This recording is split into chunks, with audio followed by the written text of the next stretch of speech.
হরি ওম দর্শক, আজকের আলোচনা করব রামকৃষ্ণ ঠাকুর গিরিশ ঘোষকে বলেছিলেন তিনি মদ মাতালে যাই পারে হোক, কিন্তু সমাজ শিক্ষা দেওয়ার জন্য যাত্রা নাটক তিনি রচনা করেছিলেন। কেন?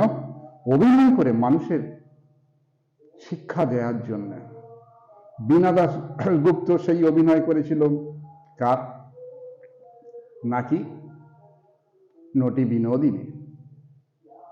তা বিনোদিনীর অভিনয় তিনি হচ্ছেন পথিতা। সেই পতিতা হয়ে সমাজের মঙ্গলের চিন্তা করেছিলেন। এই যাত্রা জগতে গিরিশ ঘোষের কাছে এসে সর্বস্ব ত্যাগ দিয়ে এই যাত্রা করে মানুষকে শিক্ষা দিতে চেয়েছিলেন। মানুষ এই অভিনয়ের মাধ্যমে নিজের অন্ধকার রাস্তাটাকে সে চিনতে পারবে, আলোর রাস্তায় সে চলতে পারবে। আর বর্তমানে কি হচ্ছে সেটাও দেখবেন।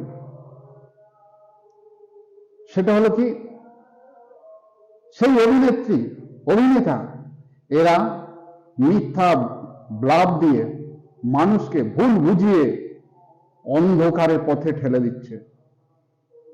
নটি বিনোদিনী তিনি পতিতা হলেন, আমার কাছে তিনি দেবী। গিরিশ ঘোষ মাতাল লম্পট হতেই পারে, তিনি হচ্ছেন মানুষের সেবক, তিনিও আমার কাছে দেবতা। কারণ মানুষ হয়ে মানুষের যেটুকু করা উচিত সেটা যদি না করি, আমরা মানুষ বলে গণ্য করতে পারি না। আজকের দেখা যাচ্ছে সামান্য চেয়ারের লোভে মিথ্যা, যেটা হয়নি তাকে যেহেতু ভালোবাসে সবাই, এই ভালোবাসার সুযোগ নিয়ে তিনি কি করছেন, যেটা হয়নি সেটা বলছে হয়েছে, সেটা অনেক উন্নতি হয়েছে, অনেক কি হয়েছে, কি হয়েছে।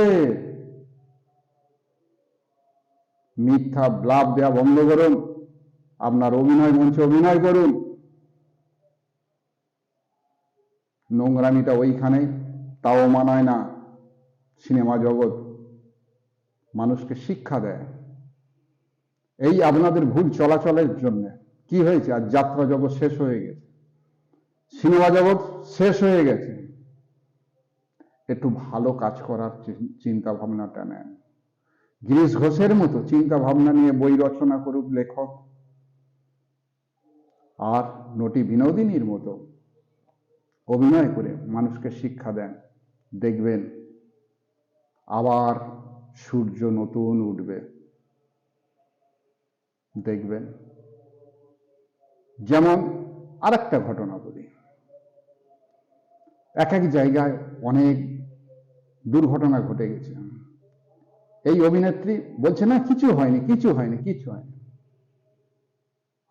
কলকারখানা কিচ্ছু হয়নি, বলছে হয়েছে, অনেক হয়েছে, অনেক ধোঁয়া, এত নিঃশ্বাস ফেলতে পারছে না ভদ্রমহিলা।